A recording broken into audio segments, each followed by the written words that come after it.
अब प्रश्न पूछते हैं सुमेश जी का। सुमेश हैं जालोर से। सुमेश जी नमस्कार, प्रश्न पूछिए अपना।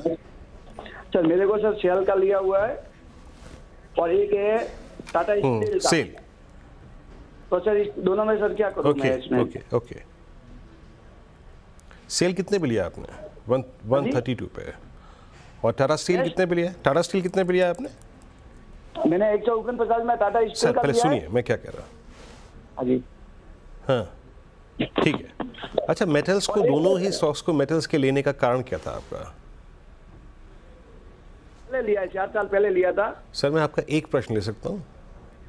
हाँ ठीक है। थोड़ा समझने की कोशिश क्या कीजिए, जब आप मेटल्स में निवेश करते हैं या फिर ट्रेड लेते हैं, मेटल्स एक सिक्लिकल फेज से गुजरता है। एक्सट्रीम स्ट्रेंथ, एक्सट्रीम वीकनेस में परचेज करिए, हायर लेवल्स पर निकलिए जब साइकिल मैच्योर होने वाला है। आई होप आपने गुरुकुल अगर देखा हो तो उसमें किस पी पे मेटल्स को लिया जाता है। एक्सपेंसिव पी पे आपको मेटल्स को लेना चाहिए। रीजनेबल पी पर जब पी रिलैक्स होने लगती हैं तो आपको निकलना चाहिए। मेटल्स सिक्लिकल होते हैं सर, ये नहीं कि एक बार ले लिया तो 10 साल बैठ गए तो पैसा बढ़ेगा, नहीं। एक साइकिल में आपको एंटर करना है और एक साइकिल के मैच्योर होने के बाद आपको निकलना है। सर्वेंद्र, मोर और लेस इनकी बाइंग का जो लेवल है ना मेटल्स में, इन दोनों स्टॉक्स पे सेम है। आई मीन ब्रेक इवन पे खड़े हुए हैं। ये क्या करना चाहिए इस वक्त?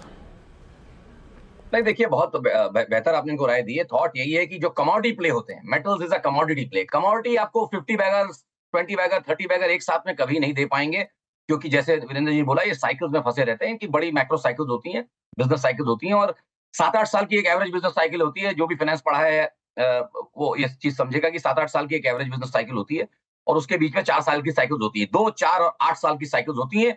जो बाजार में भी आप सेंसेक्स का चार्ट जाके देखेंगे तो आपको दिखेगा कि हर इवन ईयर साइकिल में कुछ ना कुछ दुर्घटनाएं या कुछ ना कुछ करेक्शंस आप देखेंगे तो सेंसेक्स हमेशा इवन ईयर में आते हैं, लीप ईयर्स में आते हैं, और हर 8 और 16 साल के जो साइकिल्स होते हैं वो बहुत इंपॉर्टेंट होते हैं। तो वैसे तो बाजार भी उसी साइकिल पे खड़ा है, और मैं साल के स्टार्ट से ही बोल रहा हूँ कि लीप ईयर है, 16 साल का साइकिल है, 4 साल का साइकिल है, 2 साल का साइकिल है। तो मेटल्स के लिए हमेशा चैलेंजिंग रहेंगे ऐसे साल, क्योंकि ग्लोबल चैलेंजेस आएंगे, और वही हो रहा है। मुझे तो लगता है कि दोनों में ही इनको निकलना चाहिए, छलों में। और थॉट यही है। देखिए, सेल के केस में, सेल में क्यों गए मुझे नहीं मालूम। 2007 के बाद से नया हाई रख ही नहीं पाया है। तो मेटल्स में इतने सारे नाम थे, अगर आपको मेटल में एलोकेशन करना है तो टाटा स्टील के साथ आप 2-4 और भिन्न नाम ले लेते।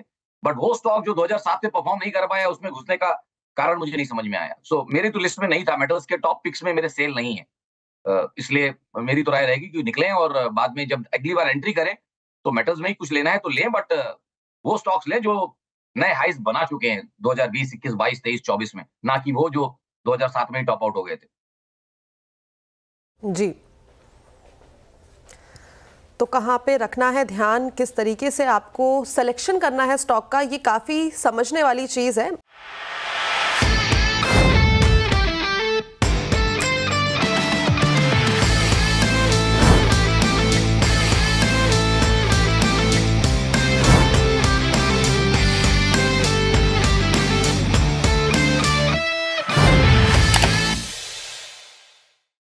बता दें कि मनी कंट्रोल पर दिए गए विचार एक्सपर्ट्स के अपने निजी विचार होते हैं।